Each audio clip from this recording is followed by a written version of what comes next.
everyone, and welcome to another episode of Beginner Breakdown. My name, as always, is Alex Moellering, and I am excited to be walking through this episode with you.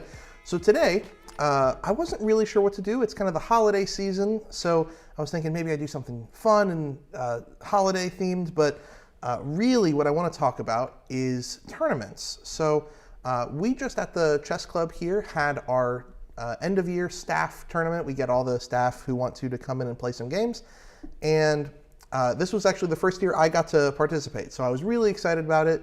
And I actually performed well. I was happy with my performance. So I wanted to share my games with you all. And as I'm going through them, I want to talk about not only how to do some game analysis, how to understand some of the different ideas we'll be looking at, but also just some general tips for tournaments, what to expect, how to deal with the pressure. So let's jump right in. My first game was against a guy named Richard. He's in our scholastics department, so he helps run kind of events with schools. And he is a stronger player than I realized. So when I saw that I was against him first round, I was like, oh, I know Richard, this will be a fun game. And then I saw his rating, 1707, and I thought, oh boy, I'm only like a 1500, so this will be tough. But let's take a look at the game. We sit down, and I was trying, as I said, I did see his rating, but I wasn't trying to get too much into my head. I do think there is a psychological element. You can already start to be losing ahead of time. And I decided, okay, I know he's a higher rated player, but I'm not going to let that get to me. And I decided to just go in for a fight. I wasn't going to try and play solid. I was just going to play as best as I could. And he opened with the English opening. I had the black pieces. And I have recently been kind of working on my own preparation in the opening, and the English is something that I, for a long time, just didn't really know what to do against. I kind of just played with the opening principles. So I tried to control the center four squares. I tried to develop my pieces, get my king safe, but I didn't really have a good game plan until recently. And the move I played, so I played e5, striking in the center. He played pawn to g3. And there's kind of two ways that I expect him to play, either g3 or knight c3. Both of these are very common moves. And he plays g3, so setting up the bishop, not yet committing his knight to c3, although it's usual that it will go there eventually. I played knight to f6, bishop to g2, kind of the whole point of this move, giving him a very nice long diagonal. When a bishop is in this structure, we call it a fianchettoed bishop. And often this is going to be a very safe way to castle because you have the pawns are doing a really good job of controlling these dark squares, and the bishop that is in that gap covers the light squares.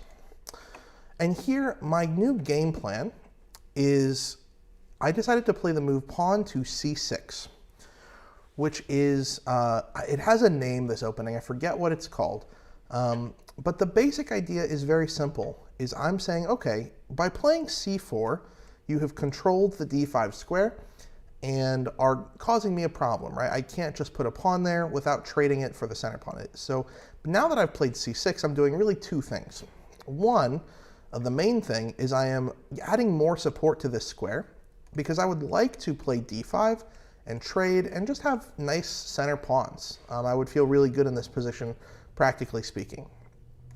There is a kind of side benefit, which is while I am opening up this diagonal for my queen, sometimes it will become relevant for her to develop to really any of these squares. So I'm just keeping that as a possibility as well. There is one big downside here. And actually, anyone who plays c3 against the Sicilian defense, there is a lot of really similar positions. And that's kind of why I picked this opening. That's what I play as white. And this ends up being basically a c3 Sicilian just down a tempo. The Sicilian defense is when you have the white pieces, white plays one e4, black plays c5, and then the c3 Sicilian is obviously then playing c3. And you see the queen comes out, you're defending d4, so a lot of the same ideas are present. It's just now that I'm doing it with the black pieces, I'm down one tempo. White is up a turn because they get the first move, so I do have to, the position's not quite as good as it would have been. The downside of this c3 move, the main one in my eyes is it actually takes away this square from our knight. Normally you want your knights to move towards the center. Sometimes you will see them move, to the edge. That's pretty rare, but it does happen. More often than not, you'll see them move into the center, but just like up a little bit. but generally speaking, you want them as close to the center as possible, right? Controlling as many center squares here as you can. So the fact that my pawn is on c6 means my knight's not going to get there as easy. So that's kind of the downside. And actually, Richard immediately takes advantage of this. He plays a very good move, probably I think the most critical move in this position, pawn to d4. Immediately striking in the center, not giving me any time to push my pawn because he's attacking me on e5. And also, I can't, just bring my knight up to defend. So I take the pawn, he takes back with the queen, and similarly, while I couldn't bring my knight up to defend, I also can't bring it up to attack, right? So my knight cannot pester his queen, even though it's in the center. And normally you don't want to get your queen out too early because though she is very strong and can do a lot, she's also a huge target and can, you'll have to move her around a lot to stop her from being taken by a weaker piece. But in this case, it's not as big of an issue because my knight can't do it. And in the chat, not in the binary, suggesting d5, this is the move I played. So although I can't pester the queen, I can bring my pawn forward. So I do. I played d5, the whole plan. And we'll talk about plans more in the second game, but planning is an incredibly important part of your chess. Even if you don't have like a very long-term plan, just setting up little plans like this, saying I want to play c6 because I want to have two center pawns can be really a good idea, and following through with that. Okay, my opponent plays knight c3, attacking my pawn on d5. And here I play a really kind of risky move, I would say. This is a bit of a gamble on my part. And I said early on I wasn't going to just say I'm going to try and play safe and assume the best for my opponent because he's higher rated than me. I'm going to play what I think are the best moves, even if it leaves me in some tough binds sometimes. And here I thought, okay, I've seen some of these positions, similar ones, when I'm playing as white in the c3 Sicilian. And the line I know there is to take this pawn and allow queen takes d8, because even though my king has lost the ability to castle, I do have an extra pawn. It's a doubled pawn, but it is still an extra pawn. And if I can hang on to it into an endgame, if I can keep my king alive and safe in the center, then I actually feel pretty good. My opponent's going to try everything they can now to abuse the fact that my king is a bit stuck. And this is the game. It turns into a very sharp positional battle. And my opponent says, okay, you have a king on the d file. I would love to gain some extra tempo by bringing a rook over with check, or maybe even better, queenside castling with check, but my bishop's in the way. So how can I do that? Well, let's find a good home for this bishop. And you could just bring it up 1 or 2, maybe even 3. Bishop f4 looks like a very reasonable move, controlling this diagonal. My opponent decided to play bishop to g5, which is pinning my knight to my king. And immediately there are threats, right? I have to be very careful to not let my pieces get overwhelmed. Maybe my opponent can play a move like knight to e4 and threaten to double my pawns, and then maybe I have 2 sets of double pawns that's immediately the threat is you can just take and double my pawns. So even though maybe I have an extra one, if my pawns are all just that weak, unable to defend each other, one of the big problems with double pawns, other than they just bump into each other, they're in the way, is it's also harder to defend them often, because if I'm using this pawn, say, to defend both of these, I have to kind of pick which one it's defending. If my opponent takes my knight here, if I just do nothing, then when I take back, these will be isolated pawns. So let's just say I play some silly move and allow this to happen. These are even harder to defend because no other pawns can keep them safe. So all of these things are in my head. I'm a little worried about it. And I decide to play the move knight to d7, so that if you take my knight, I will recapture. I could have played bishop e7, but I decided I wanted to have a knight recapture on this square if possible. And I knew my knight wanted to go somewhere because it couldn't go to c6. Maybe the one downside here with this knight to d7 move is I am kind of walking into my opponent's plan. My opponent wants to castle and put a rook on this file to attack my king.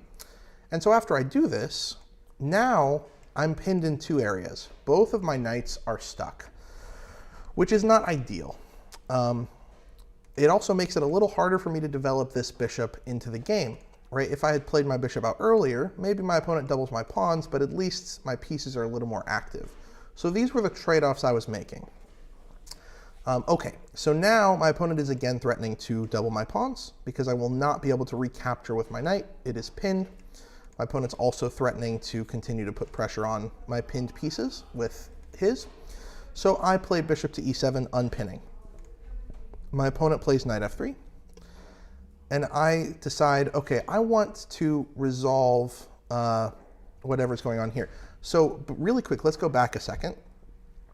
Because someone in the chat has an interesting suggestion of playing b5. I really like this idea of b5 or b6 and maybe pushing onto the queen side. I think I like b5 a little more because b5 leaves b6 open for my knight one day and also is threatening to push forward into my opponent's castle.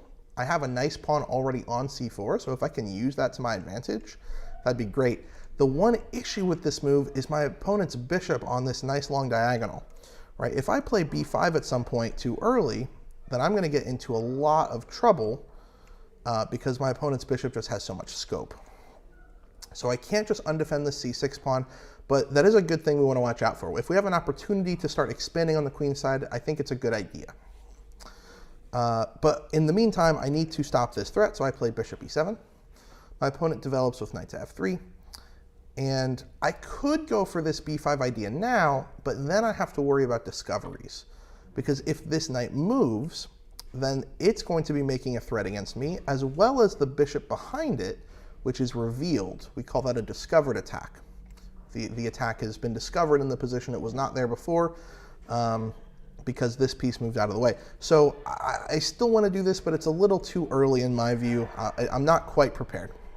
So instead, I just want to resolve whatever's happening with this bishop. I wanted to decide if it's going to take my knight and let me kind of open up some space, or if it's going to back off, and I play the move h6. My opponent drops back to f4. He can't stay on this diagonal. That would not work, because then I can play pawn to g5, and his bishop would be trapped. So he drops back to f4. And a few different ideas came to mind here, but I decided to try and get out of all of these pins. I want my pieces to be active. This bishop can't get in the game as long as my knight can't move. My knight can't move as long as my king's stuck. As long as the bishop's not in the game, my rooks can't do anything. So I need to start resolving some of these issues that I willingly decided to go into. I said, I'm going to take this extra pawn, and if he decides to trade queens and hurt my king, I have to accept this as a possibility. So I play king to e8. Stepping out of this pin and trying to give myself a little bit of time to mobilize. My opponent now plays the move knight to d4.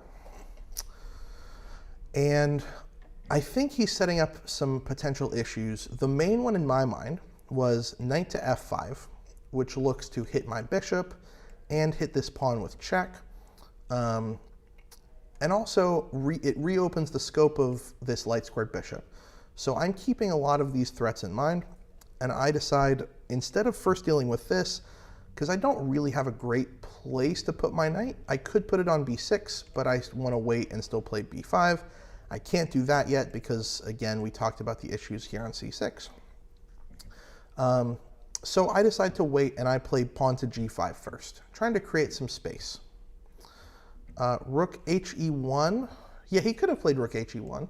I think that would have been fine. Getting his other rook in the game, maybe preparing to push this pawn, that also looks fine in that position. But he went for knight to d4, which I actually think is also very good. And there is a threat here that we are going to talk about, because I didn't see it.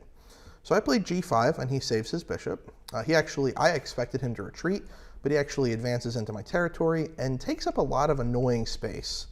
And I decided, okay, I need to find a way to challenge this bishop. I can't let it last. The plan I made to do that was I was going to play first, think about your forcing moves, right? Any move that forces your opponent into a limited number of responses is something you can always be looking out for, because it's going to help you calculate. So checks, captures, all those kinds of things. And in this position, I saw a threat. I saw I can challenge his bishop by bringing mine over to b6. If I go to c5 first, I actually attack his knight, and he has to move it. The downside here is it kind of gives him this f5 move, right? He wants to go here anyway. So maybe I think it's a fine move in general, but there is a very specific problem. Because after bishop c5, I missed something.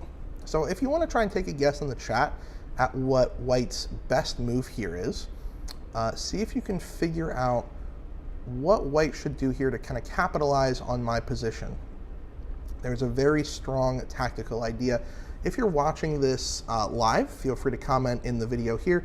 If you're watching this later on YouTube or something, please feel free to pause the video at any point and try and guess the move so you have time. Okay, Teo from the chat here with a really nice idea. Knight takes c6, a kind of sacrifice, if you will. This is a very strong move, and I actually saw it in the game because there is a problem. I saw, okay, wait, if knight takes c6, if I take back with my pawn, then bishop takes c6. Let's take a look at that. Knight takes c6, pawn takes, bishop takes, and my rook is totally stuck in the corner here on a8. Because white has planted a bishop on c7, I actually have nowhere safe to put my rook, and I'm going to lose it, and white is going to get up in material, most likely. So yeah, this is no bueno. I also can't just play like rook to b8 and trade with the knight, because this bishop is also now pinning my knight. So my opponent has basically fully infiltrated my position, probably is going to win material, and also is just getting a lot of positional pressure. So this is a big problem for me.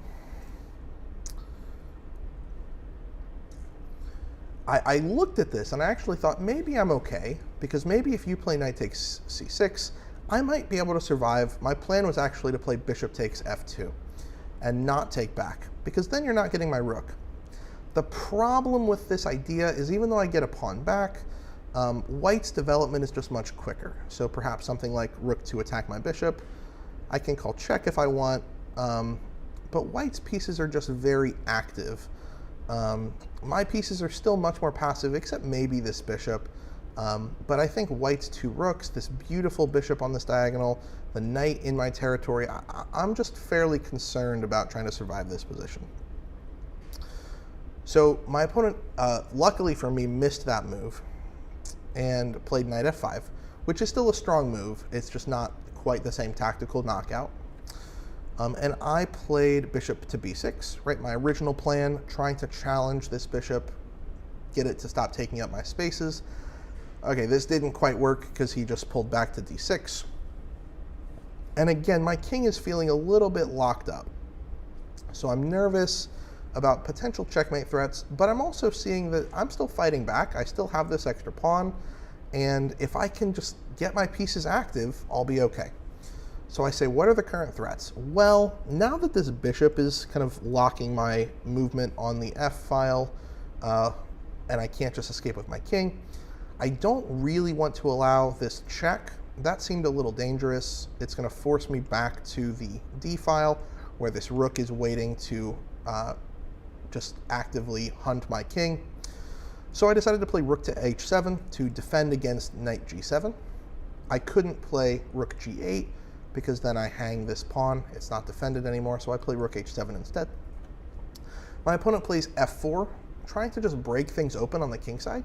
And one general idea is when your opponent's king is stuck in the center, even if queens are off the board, though with queens on it's more effective because they're great at attacking, if you can just break open the center and like get a lot of your pieces lined up, then you're going to be doing quite well. So f4 is a very sensible move. Here I played knight to c5, looking to finally open up space for my bishop. I make a discovered attack on my opponent's knight, so if he doesn't move it or defend it, then I can just take it. And also looking to, improve my knight's vision. I was very happy if my opponent wants to trade these pieces. That's fine in my book. But my opponent here unfortunately made a blunder.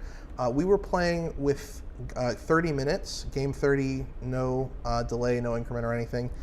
And my opponent, I think we were both down to like around 5 minutes. So we'd been sitting here for a long time, really thinking these moves. It was a stressful kind of positional battle.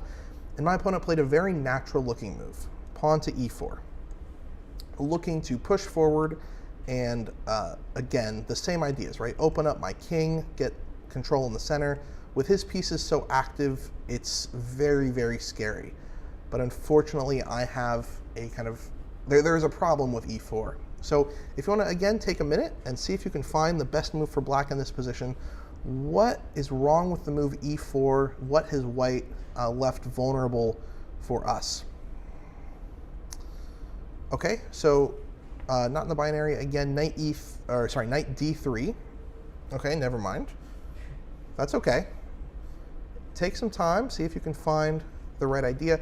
This move e4 does do a few things, right? It does gain space. It's looking to maybe push forward. It's defending this knight, so I can take it and double the pawns, so that's at least a possibility. If I do that, though, I will open up, again, this monstrous bishop, so I want to always be careful of that. My advice to you in this position is to look for your forcing moves. Again, anytime you can play a move that really limits what your opponent's options are, it's helpful with the calculation and you can usually find whether your idea works or not very quickly. So checks, captures, major threats, like threatening to win a piece, for example. Okay, back to the idea, not in the binary. You are confirming knight d3 check. You like that move? I like it as well. And the idea is we're going to force our opponent to respond. After knight to d3, if they take it with the rook, then I'm very happy. I just won an exchange for no reason. Okay, so after knight to d3, probably my opponent will move their king. And the problem is, yeah, as Soothing Melody has pointed out, wherever this king moves, I now have knight to f2, forking white's 2 rooks. So you always want to look out, especially for like, there's some very common positions where pieces will be oriented in a way that, if you have a knight, you can fork them, or if you have a bishop, you can fork them. So always keeping an eye out for those is really helpful. And I saw, okay, I have a forcing move check. After the king moves, knight to here to f2, and I'm winning a rook for a knight. So I'm winning an exchange. I've won a pawn in the beginning, a doubled pawn, but still, and now I've managed to win an exchange. I feel a lot better now. Rook to d to f1, I take, he takes back, and now I'm thinking, okay, I'm up some material. Let's just finally, activate some of my pieces. This bishop that's been sitting here the whole game, I will gladly trade it off for white's pesky knight. Even though I'm opening up the bishop, now that some more material is off the board, I'm very, very happy to be making exchanges. Here I play rook to d8, trying to activate this final piece with a little bit of a sneaky swindle plan. My opponent plays a very natural looking move, so I'm threatening to win this bishop. He plays rook to e1 check, and I move my king. And he plays a move that looks incredibly strong. There's just one problem. He plays the move bishop to e7, which looks very good. It attacks my rook and my knight, and my knight's not defended, and I can't defend it with this rook. So it looks like he's going to win back a piece, and actually now white's going to be doing better. Unfortunately, I was prepared for this, and I play rook to e8, pinning the bishop to the rook, and there's really nothing to do here. If you take my knight, I will take your rook with, not just for free, but with check, so I can then get another follow-up move. So I'll win another exchange. And if you don't take my knight, if you play check, or if you do any other move, I'm just going to take this bishop with one of my pieces and just get another full piece. So in this position, with not a lot of time on either of our clocks, but enough time that my opponent knew I was able to win this game, Richard resigned. A very, very strong game. I was my heart was beating. The palpitations were, very visible in the room. I think we were maybe the last game to finish. There might have been one other one, but a very stressful game. But I was very proud of myself for having the kind of mental fortitude to have a plan. I got through the opening with this idea. I said I'm willing to get some extra material here and go into a little bit more uncomfortable position and feel comfortable fighting it out, not just letting my opponent have an easy opening. and it worked out in my favor. Again, he could have found some nice tactics. That knight takes c6, bishop takes, trapping my rook was very strong. So it was definitely a back and forth game, but I'm happy with how I played. Now, let's look at the next game. The next game was not quite as in my favor.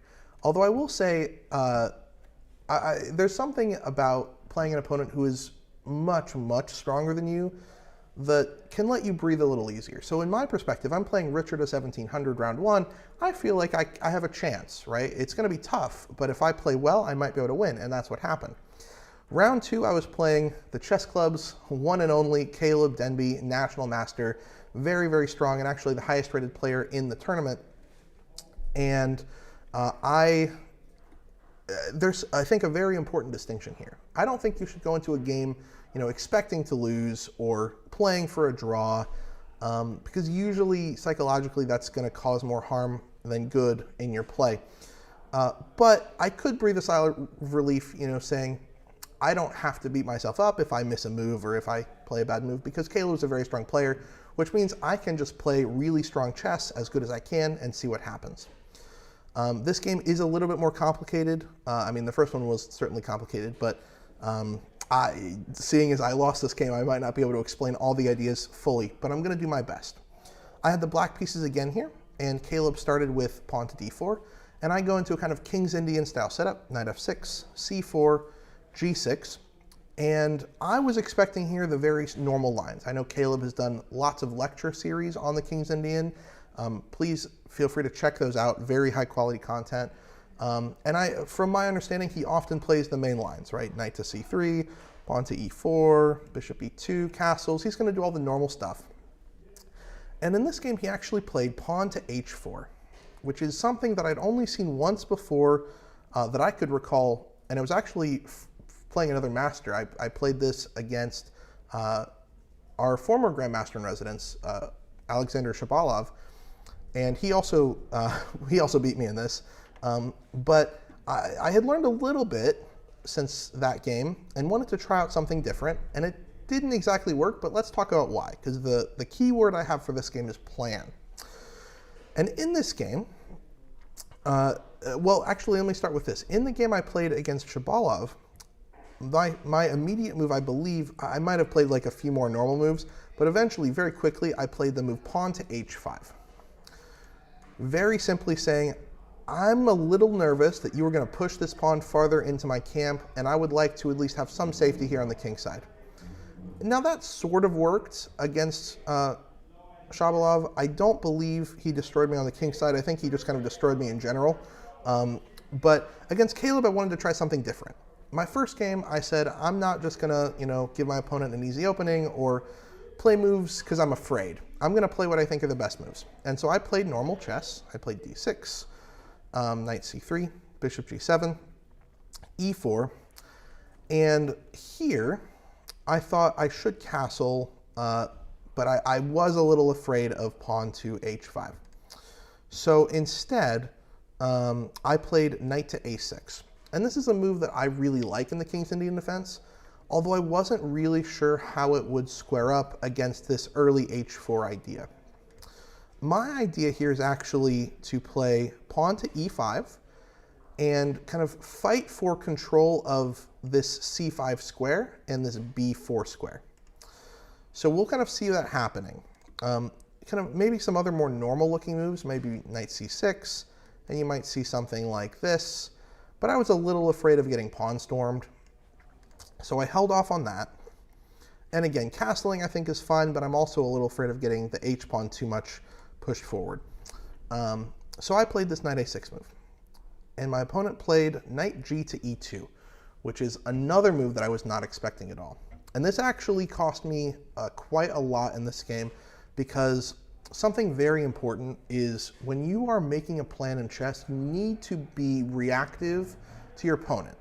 So I think it's important to both be proactive in your chess and try and set up plans for you to do, but also be aware of what your opponent's doing. So being reactive, you need to have a balance. If you're all one or the other, you're not going to be playing very well. The problem with this move for me is that it's really going to flummox one of my major plans. And one of those, for those less familiar with the King's Indian defense, one of the major ideas is you want to usually strike out on the king side. So moves like F4, or sorry, F5, F4 are very, very common. Unfortunately, these two moves in particular really make that kingside plan less good, because white's plan is eventually to put this knight over on G3 and really have a lot of control and try and lock down this F5 move. And we're actually going to see that play out.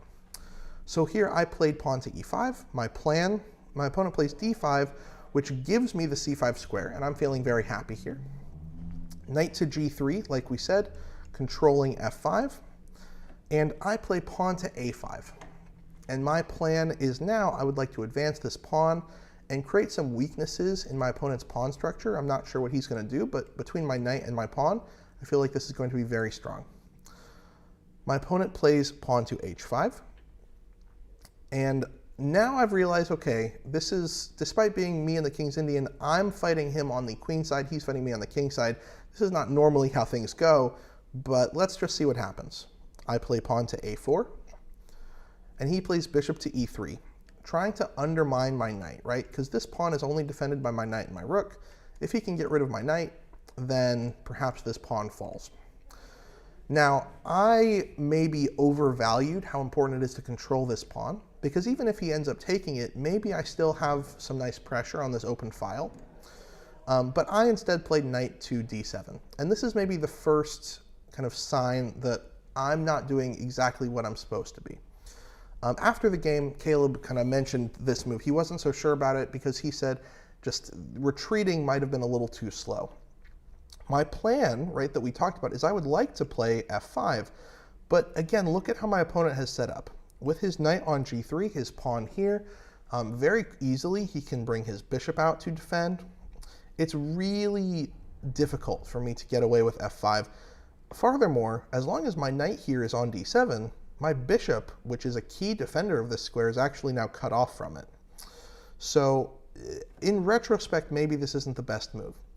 A better one could have been pawn to C6, which is normally a move I would not like to play because I'm afraid of making a backwards pawn. Often in these types of positions, what I would expect is for my opponent to trade and for this pawn to become kind of a weakness, that because I don't have a pawn that's capable of defending it, it's going to be a big target. Maybe my opponent really puts a lot of pressure on this pawn somehow. What I didn't realize is actually I'm probably going to have enough time to push my pawn to D5 and re-defend it before that becomes an issue. But I didn't see that far ahead. So instead I played knight back to D7, bishop E2, and here another kind of mistake I made, I played pawn to A3. Caleb after the game also said that maybe it would have been better for me to have delayed this move, kept it in reserve to gain some tempo at a key moment, and try and cause issues for white depending on how he played. But because I kind of show my hand too early, he can just easily sidestep me. And this again shows what my plan is, right? My plan was to weaken some of this pawn structure over here because I would like to play F5 and open up, right? Push forward with these two pawns and open up this beautiful dark squared bishop. This is normally a very good plan. It's just a little too slow because of the way my opponent is playing against me, right? He's responding to what I'm doing and being proactive in making plans, and I'm kind of just tunnel visioning, here's what I want to do, and I'm going to try and force my way through it. That actually continues with the very next move, right? The next move I play is, okay, I'm thinking I need to continue this plan, so what do? I don't want to, move this knight back or move it out of the way. It needs to keep defending this, but I don't have another good way to defend my pawn, right? My bishop is stuck. So I make kind of a convoluted plan. I say I'm going to play my queen over, push this pawn up a little bit, and slowly but surely work my pieces in formation to push it forward. And this is okay. The planning is good in general, it's just too slow. So I play queen e7, my opponent plays bishop to g4, and here I really should have just said, okay, I've put a lot of pieces in play, I really need to just commit to this plan and play f5. If I play f5, okay, probably I'm going to lose a pawn, but maybe I can try and push some compensation. I think white is still doing better here, probably significantly better, but this is also probably the best I'm going to get because I've set up all my pieces to try and have this nice open diagonal, and I can get it. It's just maybe a little too slow and not worth the cost the way I do it. So I play f6. He plays king to d2. Normally, and you can see neither of us have castled. That's because this is a very closed position. All of these pawns are kind of locked up. There's not really any trades available at the moment. So it's okay for the kings to have stayed in the center. It's harder to attack them. And also the rooks are doing very important jobs, right? Especially his rook over here. He would like to keep putting pressure on the H file. My rook, I would like to keep putting pressure here. And neither of us wants to castle into this zone where our opponent has attacked. So he's staying in the center. Queen to f7. Again, this plan of very slowly working for f5. Queen to f3. Knight b6. Finally, I say, okay, if you want to take my knight, you can take it, but I need to do something. I need to open up some attacks and try and get f5 through.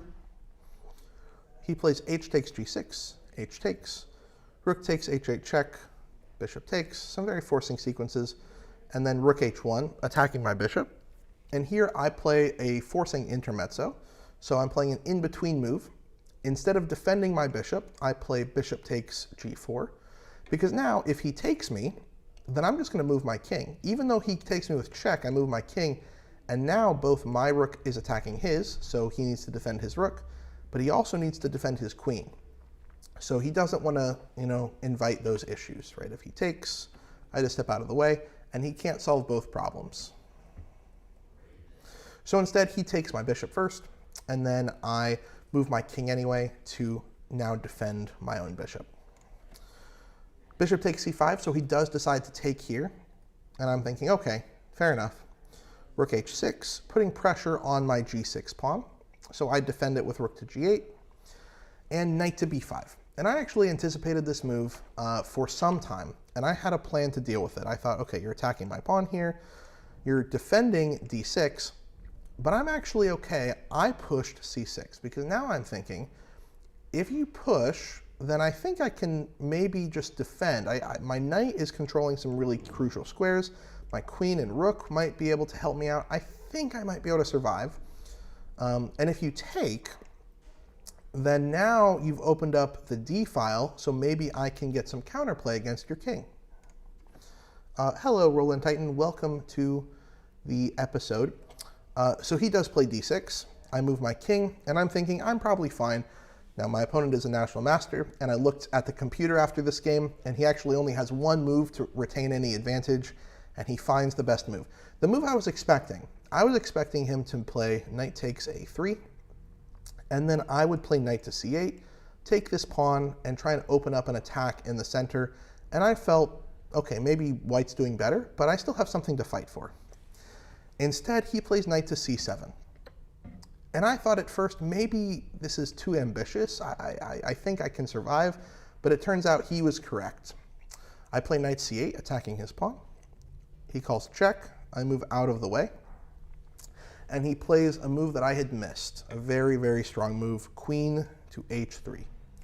Lining up his queen and rook against my bishop.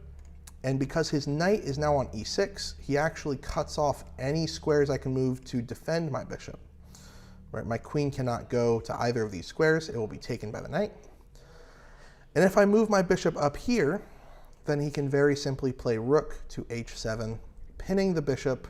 It's attacked by the knight, and this feels pretty uncomfortable. So I recognized, okay, I'm probably going to lose that piece. He saw something I didn't see.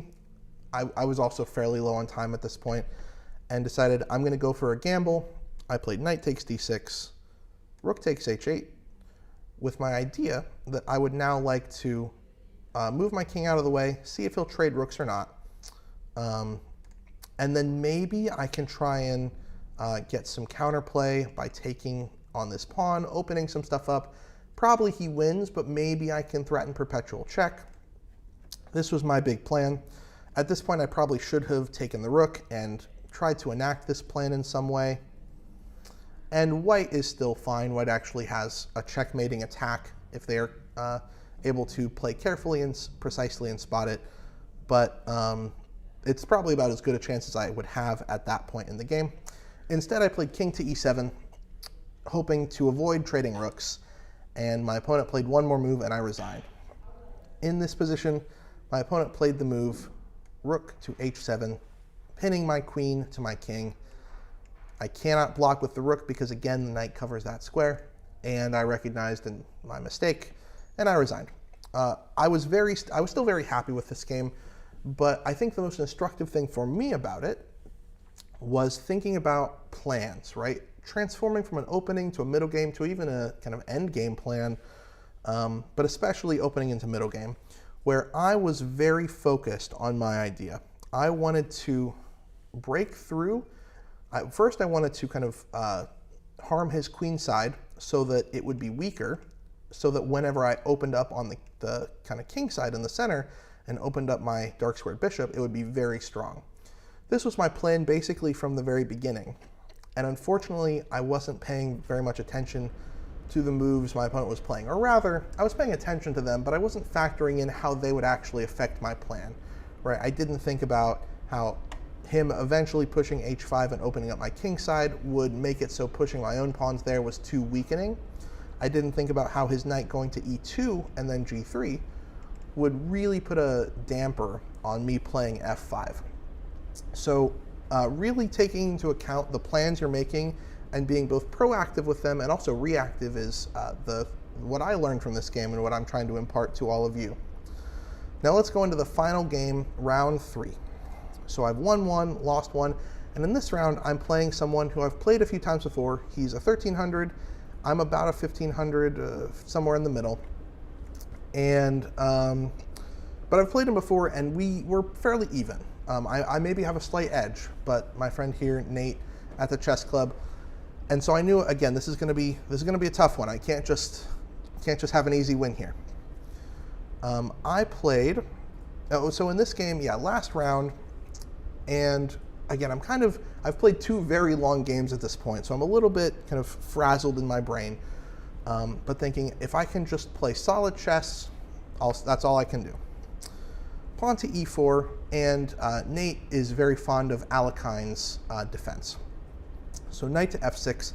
The idea with this move, if you're not very familiar, is basically black is, one, the obvious threat. They're threatening to take on e4, but they're also sort of inducing white to make a few different kind of mistakes. Maybe white just tries to defend this, but does so in a way that blocks some of their pieces. The main move is to play e5, which is kind of the double edge, right? It's what white wants to take more space, to get some tempo, but it's also sort of what black wants. Black would like to lure white's pawns too far forward and then kind of take them all out and gain a really good control in the center with a counterattack. So d4, d6, and you can see immediately black is trying to fight against my center. Here I play bishop c4, attacking his knight. He drops back, and I play bishop to b3. Because he was attacking me, I had to move out of the way. And if he wanted, he could trade these pawns here and trade queens. But notice how if he goes into this position, unlike my game against Richard, where we had a kind of early queen trade and I was up a pawn, in this case I'm not up a pawn, but I'm also not really in danger because black is not nearly developed enough to cause any long-term attacks, right? It's pretty easy for me if I really need to get my king safe. I can play knight f3, king e2, slide the rook over, and my king can hide. But I can also bring a lot of pieces to the defense of my king very quickly. So I think this is probably fine, but black is also maybe not going to be able to capitalize on having my pawns being a little weaker. So instead, he plays another very good move, pawn to a5, and I actually make a mistake here. The main move, and the move that I kind of have seen before, I don't play Alekhine's defense a lot, so I was trying to remember, but it's actually to play pawn to a4, and just kind of have these 2 pawns stop each other and say, we're both going to control space. Because I actually really shouldn't let him push forward. I played pawn to c3, just fortifying my center, giving my bishop an escape square, with the thought that if he plays a4, I'll just retreat and it's probably fine. But actually, this is fairly good for black. If he plays a4, I retreat. Now he can trade. And this is a slight improvement on the position for black, because my bishop is a little less active, his pawn has a little more space, and yeah, this is slightly better. But he decided not to go for this. Instead, he just plays knight to c6, developing very normal, and I play pawn to f4. A little more aggressive, but my idea now is if he tries to take, which he does, then I recapture and I maintain this really beautiful pawn chain in the center. So I don't have to go into this line where I'm trading queens. That's off the table. Now I'm going to have a beautiful pawn chain, and I've also opened up the f file because I'm thinking maybe there's a potential attack on f7. For those who don't know, f7 or f2, right, these two f pawns at the starting position of the game, are actually the weakest pawns in the whole position because they are defended only by the king, right? Every other pawn is defended by something else, but the f pawns are only defended by the king, which means if you can attack them enough, you can break through right to your opponent's king. So this is sort of a kind of secondary plan. I didn't really get to enact it in this game, but my thought was maybe I can quickly castle, play queen f3, and I just have a lot of pressure. Maybe my knight goes to g5, and I can get a lot of pressure against this pawn. My opponents kind of stopped those plans by playing bishop to f5 and e6, which is a very smart move order. If he plays e6 first to lock my bishop out, then his bishop is going to be stuck here, not really able to develop. So he very wisely develops his piece first and then locks it in. So now instead of his bishop being trapped, it's out, controlling space, and his king is also safer from this attack. My bishop is not as menacing as it was before. I castle, bishop to e7, so he's preparing to castle himself, and I play a bit of a dubious move here. I don't think I calculated that long in the game, but I probably should have spent a little more time on it.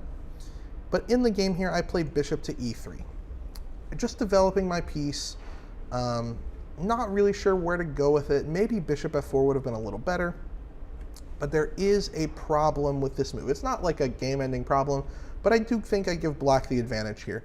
So see if you can figure out why this move is maybe not the best. It's not immediately obvious, but my opponent did find the right idea. So what might be the subtle issue with this move?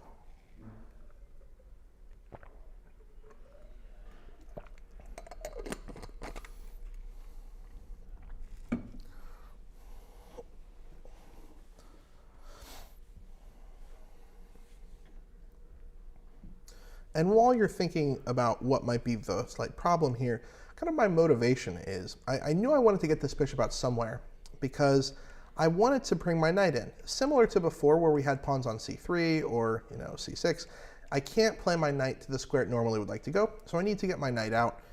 But I will kind of learn from my first game, I don't want my bishop stuck underneath the knight. So I wanted to bring the bishop out first and then the knight. The problem is, actually, as Teo has found in the chat, so very nice. Black has some forcing moves here to kind of punish this, and Wegener88 also found the idea. This bishop is actually a bit of a target if we can get this knight to come in and attack. Unfortunately, my bishop is really controlling all these squares, but you can force my bishop away with this nice tempo, right? This forcing move a4. So my opponent plays a4. I have to drop the bishop back, and now knight to c4. And my opponent's kind of encroaching on my territory and saying, you've wasted a move. And actually two, because not only did you bring your bishop out, now you have to bring it back, because otherwise you're going to lose this pawn. I guess I could have played queen to c1 here and defend everything, but I don't really want to lose the bishop pair. So I brought my bishop back, and I'm thinking, okay, you got me. That was a little annoying, but I misplayed slightly. But then my opponent, I think, misplays slightly. Probably the best here would be just to do something like trade these bishops, because my opponent might not want me to double their pawns. So he takes twice and then castles. I think this looks quite reasonable. Unfortunately, he goes a little bit too hard, and he plays the move pawn to a3, which actually kind of flummoxed me at first. I was a little nervous that I might have just fallen into an opening trap, because this actually looks quite dangerous. His knight, rook, bishop, all defending this pawn, and now he has threats of taking and forking my rook and bishop. So this is actually not so good. I do have a way out of this, though. There is a problem with this move, because in the same way that my move a3 against Caleb was overextending a little bit too far, this is also the same thing. So I played pawn to b3, and my opponent here now has a difficult choice. He can either retreat his knight, which then lets me just continue to march forward and take space, or he can continue to invade. Excuse me. So he plays knight b2. And I can't take this piece. If I take his knight, then he takes back with the pawn, and notice that my rook is fully trapped in this corner. I actually have no move I can play to stop him from taking my rook and promoting to probably a queen. I mean, sure, I'm going to take it next move. I can't let him keep it. But this is going to cause me some very serious problems. So I can't take it, but he is attacking my queen. And so I thought here, okay, what if I just move my queen kind of casually out of the way, with the idea that now your knight's actually kind of trapped on this square, and I would like to eventually get my bishop out of the way. Perhaps I will trade, perhaps you will, and then I will just take your knight and win a pawn. That looks pretty reasonable to me, and that's actually what happens. So probably he should have taken me just so his pawns don't get doubled. He ended up castling, which allows me to hurt his pawn structure slightly. I take on b2. The computer actually says here knight takes a3 is the best move, which blows my mind, because I'm like, wait, this piece is not defended. But the computer is just getting some extra tempos and kind of opening up space, removing a defender because it just wants to march these pawns down the board. So that's kind of a cool little move. But I just played the normal move to win a pawn. And here I'm thinking, okay, I forget how much time had passed. Again, game 30, I might have spent 7, 8 minutes. He probably spent 11 or 12. And I'm thinking, okay, I'm slightly ahead on time, and I'm up a pawn, and I really like my position. My king is maybe slightly vulnerable on this diagonal, so I have to be a little careful of that. Maybe I want to play king h1 one day. And this knight, I'm not really sure where it wants to go. If it goes to d2, then it can't really go to f3 yet, and it can't go to e4 because now my opponent's pawn controls. So maybe it goes to c4. I wasn't really sure what to do with this knight, but I do have a really beautiful pawn chain, and am happy to just kind of continue to put pressure in the center and maybe slowly push forward. My opponent plays the move knight a5, which I think is kind of interesting, and I actually missed his idea. I thought this was a little silly. Maybe his knight shouldn't be on the edge, but he's also controlling some potentially relevant squares. In this type of position, I wouldn't want to play a move like b4, because even though this attacks his knight, it actually gives him really good control of a good square. He can maybe now play knight to c4, attack my queen, have some threats. So I want to be careful not to just attack it, but I also can't really do anything to punish him for having this knight on the edge. Normally I would like to try and take away the squares he can go to, so he can go back to c6, which means I can try and control d5, maybe, to then get d6, but I can't do that right away. His queen will just take me. So I'm not actually sure what to do with this move. I decide just to play knight to d2, just to develop my piece and kind of play it that way. In retrospect, what I missed is he was playing this move for two reasons. One, for control of these squares, which could become relevant, but mostly because his knight was in the way. He wanted to break with c5. He is still playing his original plan in a varied form, but he sees that I have a very strong center of pawns, and he needs to break them up. So c5 to try and disrupt my pawns is his plan. So knight b d2 and c5. I don't want to take for two reasons. One, if I take his pawn, I actually activate his bishop. He takes back with check, and black's kind of got the move. But also, if I take, I'm isolating my e-pawn, and I really value that these pawns are connected. So I don't take, I instead play rook to d1, and he plays f6. Again, some people will, if you're familiar with Ben Feingold, friend of the chess club, he says never play f6, and that's generally true, but I don't think there's any ever rule in chess. There's always an exception. Perhaps that is the only rule to chess, that there is always an exception to the rule. Yeah, so Teo, king h1 instead of knight there is also fine. That's prophylaxis, just getting out of potential danger. No harm in that move at all. Would have also been good. Actually, the move I probably would have played, looking at it now, I probably would have played just rook d1 right away to threaten to play d5, right? If he plays c5 now, I just push past. And now his knight is a little silly. I have a nice passed pawn, so that would be good. But yeah, king h1 also would have been fine. But he plays f6, and the reason f6 is maybe a dangerous move in some cases is because it opens up this weak diagonal to attack the king, in the same way that when I played f4, I was maybe taking that same risk. But I don't have a good way to attack this diagonal, right? My queen can't do anything. I don't have a light squared bishop, so he's probably fine.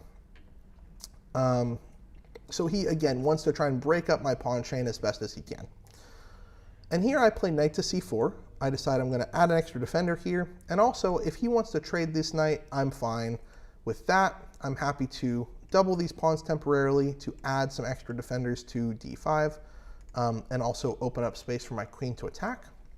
He doesn't go for that right away. He plays c takes d4. I take back with the pawn. Question for you, though. Why shouldn't I take with the rook? Because at first I thought maybe I can take with the rook. I get an isolated pawn, so that's maybe not great, but I do get some tempo on the queen, and maybe I just after that will take this pawn anyway, and I'm feeling okay. But there's a very specific reason I can't play rook takes. I have to play pawn takes. What would black do if I take their pawn on d4 with my rook? Yeah, Roland, Titan in the chat, you got it. Bishop c5. Bad news, bears, we have lost our rook. We're going to lose the exchange. So always be careful of pins. Okay, so c takes d4. I have a nice center. And he just continues to trade. F takes c5. I take with the pawn, revealing a discovered attack on his queen. And now, even though this pawn is isolated, it is a nice passed pawn, very well defended, kind of moving into enemy territory. So I'm happy with my pawn on e5. I'm still only up one pawn, but I'm happy for it to be this one. In this position, he has to do something, right? I'm attacking his queen, and he plays kind of a clever move. Knight takes c4. Now if I take his queen, he takes mine, but in the end, I'm probably going to lose this rook, and he may or may not lose this knight. So I don't want to do that trade. I just take back. And again, he plays another intermezzo. Bishop to c5 check, hitting my king, so I don't have time to take his queen. I move king to h1 now, and he plays queen to e7, defending his bishop, stepping in front of my pawn. It is a lot of pawn islands rolling, so I wasn't thrilled, but because this pawn is a passed pawn, and I think I actually have it pretty well defended, if I need to, I can bring my rooks over here and maybe double them up. I do think this is a worthwhile pawn. It's not as good as if it was connected, but it is still something. And here I decide to continue to invade. So rook to d5, defending my pawn again, ready to double up. I would love to play my other rook to d1 and just have a lot of control here. And I'm also making a very specific threat. If he plays something like h6, my plan was to go queen to b5, where I am hitting his bishop twice, and I'm also threatening maybe to play rook to d5, so this looked quite good to me. Instead, he plays b6, which kind of limits that threat, because now I'm only going to be threatening this move. His bishop will be defended. So I just continue to bring my other rook into the game. And here I think is where he starts to kind of misplay. He's getting low on time, and the game ends fairly soon. He plays rook to a4, attacking my pawn on c4, which is an okay idea. It's just, I think, a little too slow. My threats are probably bigger than his. He plays Or sorry, so here he does allow me to play rook d7, so I take the 7th. Anytime you can double up your rooks or put them on the 7th rank, you're really limiting your opponent's space, taking massive control. So, and I also have a bit of a trick. He plays queen to e6, and I play knight g5. And I'm not proud of this, but in this moment I did a little bit of a, you know, like try and act like maybe I've missed something. And, you know, there's a bit of a psychological element to chess. He ends up taking my pawn, thinking that I've missed this pawn. And now the game is basically over because I have a really problematic move. Pawn to e6. Defended by my knight, so he can't take it with his queen, looking to continue to press forward. And you can try and stop the pawn, but I've also opened up another threat. He doesn't see that threat, so he plays rook takes a2, and I get to play queen takes g7, checkmate. My rook on d7, right? Getting rooks on the 7th is really, really valuable. So that's how that game ended. Hopefully this has kind of been helpful for you in both thinking about playing in tournaments in general. I had a fun time here, and I'm happy to share it with you, and I wish you luck in your chess. I think this is the last time I'll be seeing you before the holidays, so everyone please be safe, have fun. I wish you well, and I look forward to seeing you in the new year. Thank you for watching, and please stick around for our Grandmaster in Residence to deliver a stream right afterwards, so stay tuned.